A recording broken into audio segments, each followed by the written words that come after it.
kalau ini dijadikan rujukan sebagai konflik agama, justru di dalam Al-Quran surat Al-Maidah ayat 21 menegaskan bahwa kepada Musa, kaumnya Musa telah diberikan tanah suci, yaitu Israel. Dan sekarang tanah Palestina itu sebagai tanah wakaf yang diberikan oleh Allah kepada umat Islam sampai akhir zaman.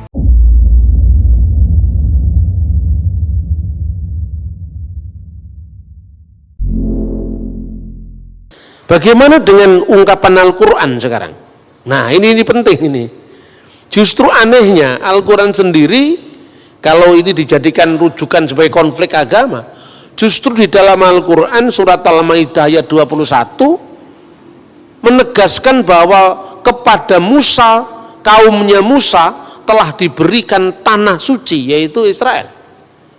Disebutkan di dalam surat Al-Maidah 21 digambarkan Nabi Musa itu menyampaikan kepada kaumnya, ya kaumi udkhulu al-ardal muqaddasal lati kataballahu lakum. Wahai kaumku, ya kaumi, udkhulu masuklah al-ardal muqaddas, ke tanah suci, allati yang oleh Allah kataballahu lakum, diberikan kepadamu. Nah, bagaimana teks ini kemudian dipahami oleh orang-orang pejuang Hamas Palestina sekarang? Sejak orang-orang Israel menolak Muhammad sebagai nabi terakhir, maka perjanjian ini sudah batal, katanya. Dan sekarang tanah Palestina itu sebagai tanah wakaf yang diberikan oleh Allah kepada umat Islam sampai akhir zaman. Itulah. Jadi ini Quran ini katanya batal karena sejak orang Yahudi menolak Isa Al-Masih dan Muhammad, itu kira-kira. Nah, itu satu. Kemudian kalau Palestina itu, Palestina modern, memakai dalil agama untuk menguasai Israel, maka mereka harus mau disamakan dengan apa yang dikenal dalam Quran kaum raksasa, kauman jabarin. Kauman jabarin, orang-orang raksasa yang diusir dari tanah suci bersamaan dengan masuknya kaum Musa. Dan itu disebutkan di dalam surat Al-Maidah ayat 22. Kacau kalau itu dilakukan, kalau dalil agama. Israel terlalu kuat dalilnya. Baik dalil itu hukum internasional maupun data sejarah di luar Alkitab maupun data sejarah Alkitab, bahkan Quran sendiri menyebut itu adalah miliknya Israel. Kan gitu kan? Nah, ini repot. Dan yang ketiga sekarang, nama Palestina modern itu yang dikenal sekarang, apakah itu sama dengan Filistin? Ternyata tidak. Karena apa? Setelah runtuhnya Bait Allah tahun 70 Masehi, kira-kira tahun 136 Kaisar Hadrianus menguasai Yerusalem secara lebih keras lagi. Pasca pemberontakan Bar Kokhba itu oleh Rabi Yahudi saat itu ditahbiskan jadi putra bintang, itu adalah Mesias. Tapi ketika Bar Kokhba kemudian ditundukkan oleh Romawi, maka orang-orang Yahudi semua terusir semua. Saat itu nama Israel harus terhapus dari peta sejarah. Makanya dibuat sebuah strategi untuk menghapuskan negara Israel. Nah, pada zaman dahulu Israel kan dijajah oleh Romawi. Pada saat kematian Herodes Agung, ketiga anaknya diberikan warisan oleh pemerintah Romawi karena bangsa Yahudi tidak suka dan ketiga anak Herodes Agung ini, yaitu Herodes Antipas, kemudian Herodes Archelaus, kemudian Herodes Philippus. Mereka tidak setuju dengan tiga-tiganya, tapi dipaksa jadi tiga. Yang pertama wilayah Galilea yang diperintah oleh Archelaus, wilayah satunya wilayah Antipas yaitu adalah wilayah Yudea dan wilayah Samaria. Ketiganya ini diberikan pada anak-anak Herodes. Pada waktu Kaisar Hadrian dengan para jenderalnya menguasai Yerusalem, akhirnya apa? Terjadi perluasan kota.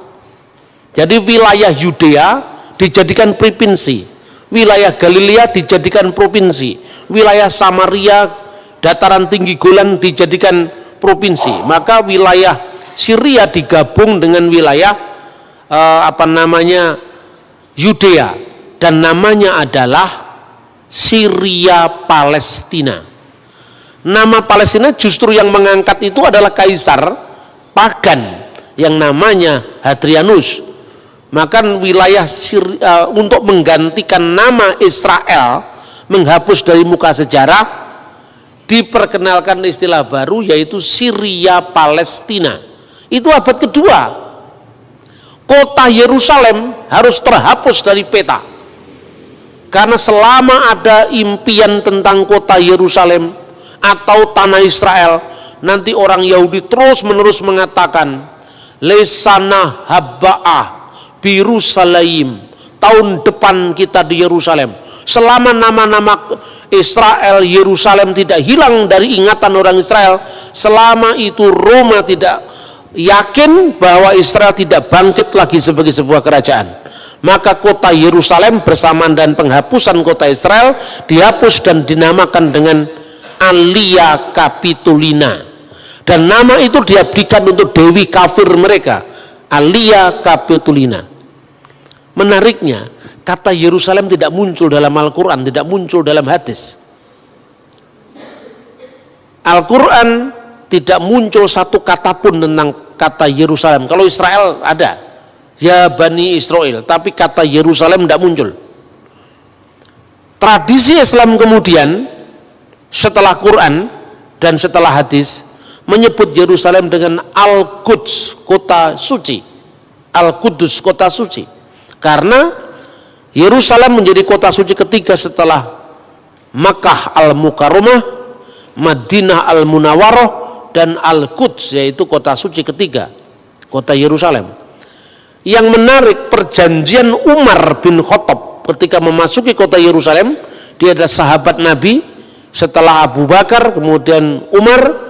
Lalu pada zaman Umar dia melakukan Mistaq al-Umariyah, yaitu perjanjian atau konstitusi Umar. Dia menyebut kata Yerusalem penduduk Ilia, dan kata Ilia itu ada dari kata Alia Capitolina.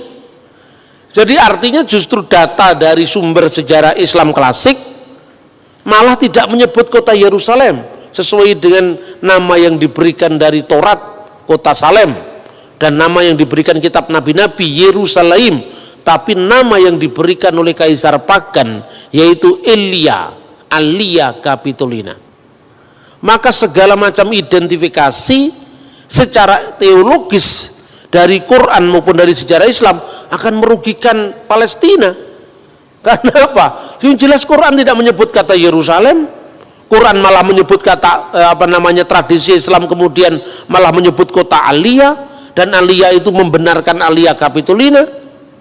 Kalau dia menyebut Filistin, itu sama dengan tadi kaum raksasa yang dikalahkan Daud, yaitu Goliat, dan itu ada dalam surat Al-Maidah. Kaum raksasa yang diusir dari kota tanah suci begitu kaum Musa memasuki kota suci itu. Ini sulitnya identifikasi keagamaan bagi perjuangan Palestina. Lalu sisa satu lagi, kalau gitu apa yang harus dilakukan? Ya lihat dari hukum internasional sekarang. Satu-satunya begitu, tidak bisa pembenaran secara agama. Kalau pembenaran agama, Israel pasti menang. Wong jelas itu datanya tidak hanya ada dalam kitab suci, baik Taurat, Injil, Quran, bahkan catatan-catatan sejarah yang menunjukkan bahwa bangsa Israel memang eksis sebagai bangsa. Tetapi hukum internasional memang tidak memiliki aturan yang jelas. Bagaimana kalau sebuah negara 2000 tahun sudah hilang kemudian kembali? Lah ini hanya ada di dalam rencana Tuhan, tidak ada di hukum internasional ini. 2000 tahun sudah meninggalkan kota Yerusalem, jadi masalah. Di situ sudah pernah diduduki orang Roma, setelah Roma Persia, setelah Persia Roma lagi, setelah Roma kemudian Arab, setelah Arab kan bangsa Arab itu menduduki ketika zamannya dinasti Umayyah, zamannya Khalifah Abdul Malik bin Marwan. Lalu dinasti Umayyah runtuh jadi dinasti Abbasiyah, kemudian dinasti Mamluk Mesir, terakhir adalah dinasti atau kekhalifahan Ottoman. Kekhalifan Ottoman itu Turki modern. Nah, waktu Perang Dunia Pertama tahun 1914, mereka kalah dengan lawan-lawan mereka. Karena Turki di pihak yang kalah perang, maka otomatis daerahnya diserahkan kepada yang menang perang. Itu Perang Dunia Pertama 1914. Lalu diserahkanlah kepada Inggris. Sementara di wilayah Israel itu sudah ada orang-orang Arab, ya, orang-orang Arab itu sebetulnya Palestina modern itu kan orang-orang Arab itu, baik itu orang Kristen maupun orang Islam. Di situ juga ada orang-orang Yahudi yang mulai aliyah itu emigran dari benua Eropa, dari Amerika, dari Timur Tengah, dari India, semua masuk ke situ. Mereka membeli tanah orang setempat, sebagian ngerampas, ya itu juga diakui bahwa ada orang-orang Zionis itu yang ngerampasi tanahnya orang-orang Palestina Kristen, seperti yang dialami oleh Abuna atau pendeta Elias Sakur. Keluarganya dirampas kebun anggurnya, alasannya dijadikan apa, itu ternyata dimiliki oleh orang Israel. Itu harus diselesaikan tidak di dalam konteks negara, tapi dalam konteks penegakan HAM, kan itu kan harus dipilah mana bukan Palestina sebagai negara tapi rakyat Palestina. Itu yang terjadi. Pihak Hamas itu, pihak Islam yang garis keras itu munculnya setelah Intifadah tahun 1987. Mereka selalu mengatakan hapus peta Israel dari muka bumi, ya itu kan cakar PDW itu.